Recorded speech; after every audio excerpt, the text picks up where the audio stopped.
ঈদ এলে বাড়ি ফিরতে ট্রেনের ছাদে চড়ে বসেন অনেকেই। এভাবে ঝুঁকি নিয়ে আপনজনের কাছে ছুটে যান তারা।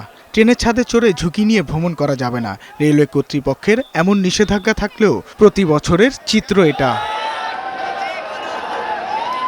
এবার ঈদযাত্রার শুরুর দিকে এ নিয়ে কঠোর ছিল রেলওয়ে কর্তৃপক্ষ। তবে শনিবার রাত থেকে সেই চেষ্টায় ছন্দপতন ঘটেছে। অনেকে জোর করে ট্রেনের বগিতে প্রবেশ করছে।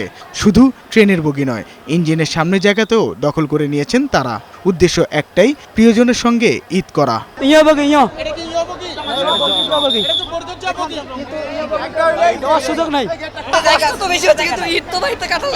এর আগে শনিবার কয়েকটি ট্রেন বিলম্ব ছাড়লেও যাত্রীরা জানিয়েছেন স্বস্তিতে তারা ভ্রমণ করতে পারছেন। ভোগান্তি অতটা মনে হয়নি।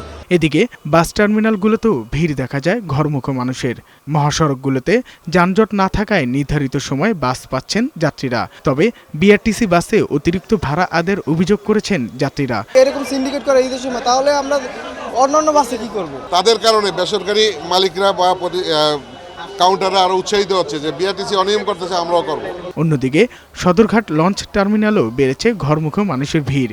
দক্ষিণাঞ্চলের মানুষ শনিবার সন্ধ্যার পরপরই ঘাটে ভিড় জমিয়েছেন বাড়ি ফেরার জন্য। সবাই বাড়ি ফিরতে চায়, ঘরে ফিরতে চায়, ভালো লাগছে। ডিসিপ্লিন একটু উন্নতি হয়েছে আগের চেয়ে। এছাড়া ঈদের ছুটি পুরোদমে শুরু হওয়ায় মহাসড়কগুলোতে বেড়েছে যানবাহনের চাপ। নেই কোনো ভোগান্তি, স্বাচ্ছন্দ্যে গন্তব্যে যেতে পারছেন ঘরমুখো মানুষ। সড়কে যানজট না থাকায় স্বস্তি জানিয়েছেন তারা।